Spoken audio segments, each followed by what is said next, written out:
Major Gaurav ji, Ratangarh से। राधे राधे महाराज। राधे राधे महाराज जी, आपके चरणों में कोटि कोटि प्रणाम।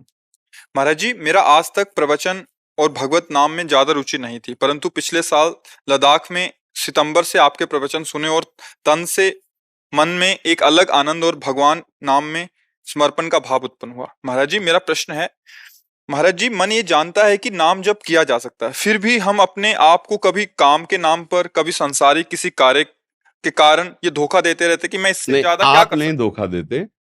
अगर आप धोखा दे रहे हैं, बात स्वीकार करोगे तो चोर जो है आपसे चोरी करते रहेंगे, बल्कि और आपको ही अधीन रखेंगे। समझना, मन बुद्धि चित्त अहंकार, इसको कहते हैं करण। जैसे लोहार है और उसका हथौड़ा करण है, उसका वो अलग है ना। लोहार अलग, उसका हथौड़ा अलग। कुम्हार अलग, उसकी चाक अलग, उसका बनाने का तरीका अलग। तो हम और हमारा मन ये अलग अलग है। हम मन बुद्धि चित्त अहंकार, इनको कहते हैं अंतःकरण। जैसे उसका हथौड़ा करण है, ऐसे हमारे करण है ये। अब क्या हुई, भूल इतनी हो गई कि हम इनको मैं मान लिए, हम मान लिए, इनमें इतने तन्मय हो गए कि मन और मैं दोनों एक जैसे हो गए। अब जो मन कहता वही हम अपनी बात मान लेते हैं। समझना भाई, यही गलती सुधारनी साधना होती है। मन जो कह रहा है उसमें तुम्हें जज बनकर जांचना है, ना कि वो तुम्हारी बात है, वो उसकी बात है। मगर छोड़ो, बहुत काम है ऐसे। हाँ तो ठीक है, काम करेंगे, राधा राधा बोलेंगे, परेशानी क्या है तेरे को? काम कर रहे हैं जो हमारी ड्यूटी का। मान लो आप गन लिए खड़े हो, राधा राधा राधा राधा, कहाँ से गोली आ जाए, कब कहाँ कैसे, तो राधा राधा राधा अंदर चल रहा है, बोलने की जरूरत थोड़ी।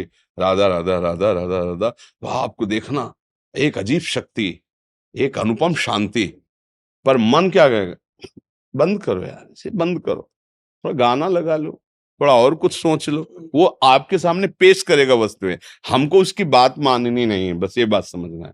महाराज जी ने लिखा कि हम इससे कैसे बचें, और मन में अजीब सा भय बना रहता है, इससे कैसे बचें? सत्संग के द्वारा। भय किस बात का बना रहता है? जब तुम्हें प्राणों का भय नहीं है। आर्मी का, अब आपने बताया ना आर्मी का, तो आर्मी का जवान तो प्राणों को तो पहले ही निछावर कर चुका है देशभक्ति पे।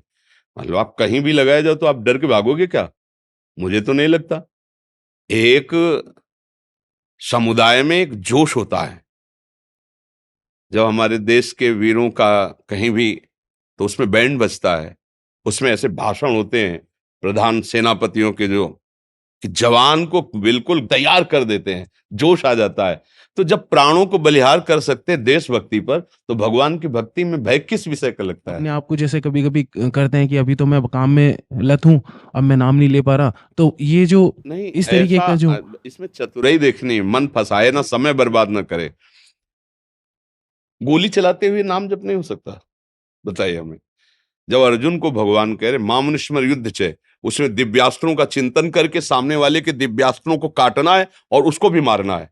तो अर्जुन भी तो वही कार्य कर रहे हैं, और आपको भी सामने वाले की गोली से अपने को बचाना और गोली मारना है, और उसमें स्मरण हो सकता है, इसलिए भगवान आदेश कर रहे हैं मामुनिस्मर युद्ध च, राधा राधा राधा। अब जैसे आप अपने मित्रों से हंस रहे हैं, बात कर रहे हैं, तो अंदर से बीच में एक दो बार राधा राधा, और फिर बात कर रहे हैं, हंस रहे हैं, फिर अंदर राधा राधा, वो सब भजन के अंतर्गत आ जाएगा। महाराज रूटीन कामों को करते हुए बीच बीच में मैं इस तरह करने की कोशिश कर रहा हूँ, फिर मैं भूल जाता हूँ, फिर मैं वापस लगाता हूँ। हाँ, यही अभ्यास है, आप इसी अभ्यास को कीजिए तो ऐसी स्थिति आ जाएगी कि आप सब कार्य करते हुए भजन में ही रहेंगे। अच्छा, जो आप कार्य कर रहे हो उसको भी प्रभु को समर्पित किया करो, तो भजन बन जाएगा।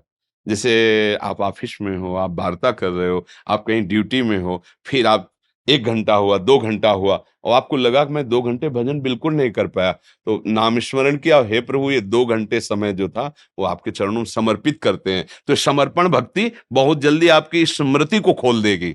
स्मृति, मोह का नष्ट होते ही, मोह का नाश होते ही स्मृति जागृत हो जाती है। नष्टो मोहा स्मृति लब्ध्वा तत्प्रसादान मयाच्युता। तो ऐसा कर लो, जो कार्य करते हो उसे प्रभु को समर्पित करते रहो, और जितना हो सके नाम का स्मरण करो, फिर वो जो समर्पण है वो तुम्हें नाम में और लगा देगा।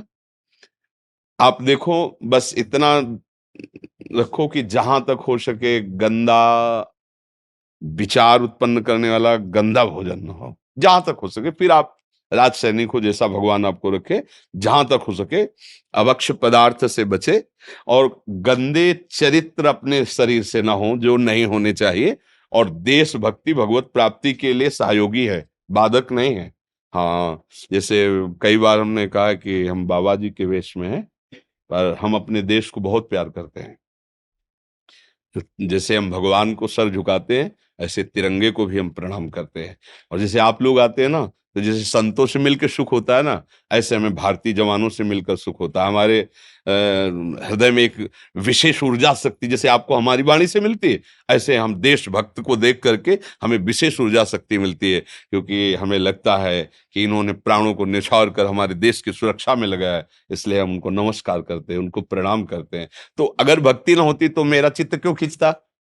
जब जैसे एक दिन एक जवान आया था, बोले कई गोली खाई, और वो परमवीर चक्र योगेंद्र। हाँ योग, तो हमने कहा आज तक हमने नहीं कहा कि आइए आपका वृंदावन में मैं स्वागत करता हूँ, ये शब्द हम आपको देते हैं, आइए हम आपका वृंदावन में स्वागत करते हैं, और जब आप आएंगे तो हम आपको ऐसे ही स्वागत करेंगे।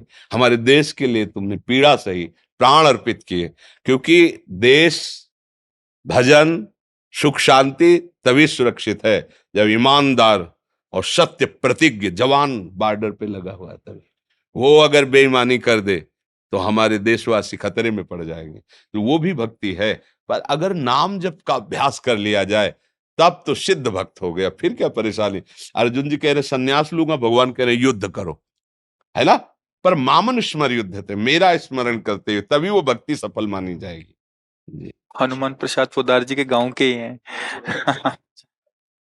आज मेरा भाग्य है कि मैं उनके गांव से भी हूँ और मैं आर्मी में भी हूँ। हाँ। आपके और पिछले साल मैं लद्दाख आप- था, तभी से पहली बार आपको सुना।